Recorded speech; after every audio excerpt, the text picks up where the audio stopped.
Yo, what's good? What's going on, man? Salute to everybody tuning into the channel. It's your boy Acito, man.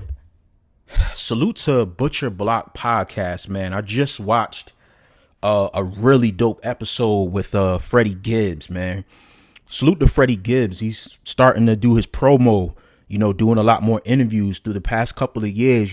Gibbs been through a lot of stuff personally and, just little rap wars with certain people.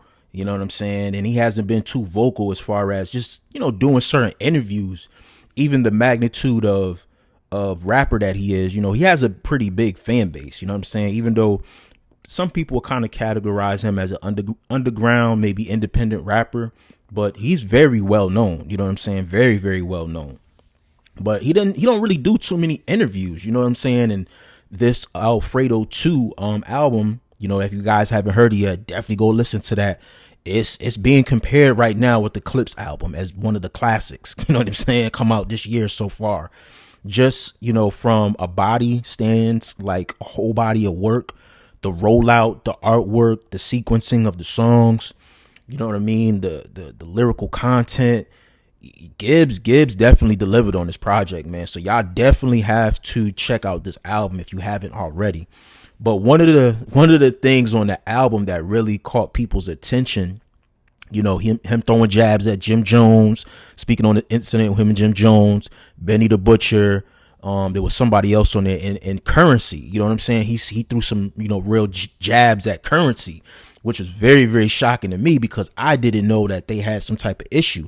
We all know they have the classic EP that they put together with the Alchemist, the Freddy album. You know what I'm saying? Still play songs from that album to this day. You know what I'm saying? That was very alarming to hear him throw them jabs at Spitter, basically telling him like something, you better go start up your Chevy. You don't want to start nothing with me. Like, I was like, damn, and I seen Currensy go in the comments and kind of was just like playing the, the high man, taking the high man route. Like, nah, man, we ain't entertaining that. It's all love, but Freddie Gibbs detailed exactly why he felt the way he felt about Currensy in this podcast. And it was very, very, it wasn't alarming once I heard why. I understood, you know what I'm saying? And it pretty much came from like a business side of things. Now, I don't know if you guys remember, there was an interview that Currensy did with Rap Radar. Big salute to my guys, Elliot Wilson and B-Dot. He did an interview with them a couple years ago and basically touched on the Freddy collaboration and how, in the beginning, Freddie was kind of alarmed by Currensy questioning his work ethic and, him being kind of slow to kind of get to the ball of things. And he was just like, yo, you need to put the weed down, man. Like, and Currensy like, nigga, it ain't the weed. You know what I'm saying? Like, and I guess he snapped in, tapped in. Did like 7 songs, sent them to Freddie. Freddie did 7 songs, and then they were able to, do the album. It wasn't an actual project where they were in the studio at the same time, and which is what I thought they did, but they kind of did it from 2 different locations. But Freddie Gibbs is really, upset at how Currensy conducted business behind the project. Freddie Gibbs is just like, bro, I did all this fucking legwork, bro. Like, I reached out to Alchemist, got the business right with the production. I came up with the concept, the artwork, everything, the name. Like, nigga, all you had to do was just rap. You know what I'm saying?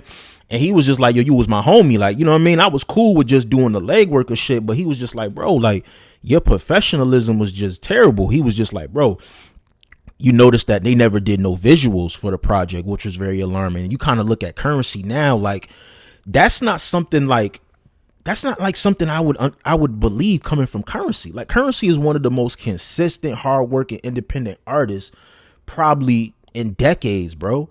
Like, he's releasing an album, a song damn near every month at that. You know what I'm saying? He stayed touring. So it was just kind of hard for me to believe that, yo, Currensy lazy? And I guess like he felt Currensy was just lazy, and he felt like he was on some sucker shit. Like, bro, he's like, I'm texting you, I'm calling you, like, yo, what's going on? He came up with a concept for one of the songs that they had. It was something locations, but Freddie Gibbs was in Dominican Republic at the time. He was like, yo, I'll shoot my scenes out here in DR, you shoot your scenes over there, and then we could kind of put it together, and that could be like the first visual, kind of get the ball rolling. Currency just said, yeah, bro, I got you, and never returned the nigga calls, messages, and anything. So he really hurt from that shit, bro. He really hurt from that shit. He was like, man, I don't fuck with Currency. He said, I got love for Currency, on a personal level, but at a businessman, he's a bitch ass nigga. And he was like, man, if I see that nigga, I won't even talk to him. He best not even come towards my way. I'm just like, damn, bro, like you really took that shit to heart. And he was just like, it kind of stamps kind of the sucker shit that goes on in the music industry. How these guys will see you, they be, yo, what's up, bro? And let's exchange numbers, let's da-da-da-da. And then it's like, all right, when I get home and I'm trying to conduct business, it's like, bro, why was you in my face if you didn't really want to do the song or give me beats or whatever the case may be, or just do business, period. And he was just like, that's the corny shit that goes on in the industry. And he was like, one of the reasons why, like, I don't fuck with niggas and why a lot of niggas don't fuck with me. But it's just really sad, bro, because that's two artists, man, that I really love to hear Freddie Gibbs collab with. Benny the Butcher is one. They got some classic fucking songs together, bro. Yes, I'll say classic because I still play these songs to this day. And Currensy and Freddie got some fire joints, bro. And it's just like, damn, bro. It's like this nigga just falling out with niggas left and right, man. But I hope kind of Currensy kind of speaks on this. He kind of was taking the high road of things.